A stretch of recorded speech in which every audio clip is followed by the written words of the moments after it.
么能和他喝过的痛？我的西西才走了8个小时59分钟，他还有2个月29天15个小时1分钟才会回来。如果你这么想顾小姐的话，就去看她呗。这才过了多久？才8个小时，我能这么快去找他吗？我要是去找他，我的霸总人设不就崩了？以后我在家里还怎么掌握主动权？真是。56、57、58、59，2点了9个小时了。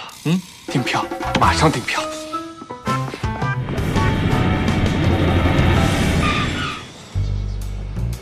你看那个，还挺特别的。讲什么这么好笑？至于吗？跟我们那边长得还真是不太一样啊。确实不太一样，挺好看的。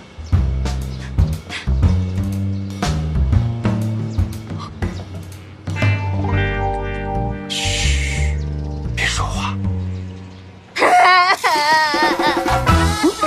别哭了。学长，我请你吃饭吧。这算股东分红？员工福利。别哭了，别哭了。哎。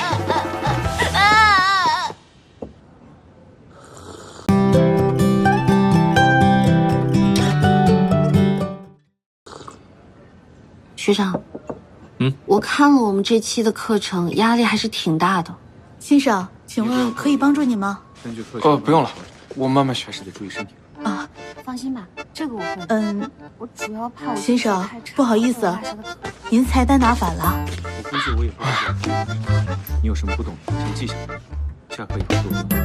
啊？给我份全餐。啊，好的，先生。菜单留下，我再研究一下。啊，可以。过来，过来。附近有家书店，我待会儿带你去看看，挑挑书。好啊。会不会太耽误你了？你不是过来工作的吗？我跟你讲过了，不用介意，没关系的。你好，打扰一下。谢谢。哎，不好意思，我好像没有点这道汤。没错，您是今天觐见的第100位男士，这是我们免费送您的，请慢用。哦，是吗？谢谢。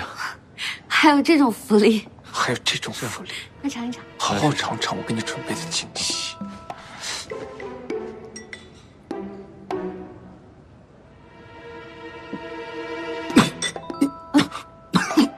学长，怎么了？好了。辣的。这样吧，我去楼送汤不来，我跟你换。好。你刚好特别喜欢吃辣的。顾七夕，你怎么能和他喝过的痛？味道很好哎。你不怕辣？我不怕辣，我觉得好好喝。正好你可以喝我的罗宋汤不辣。谢谢。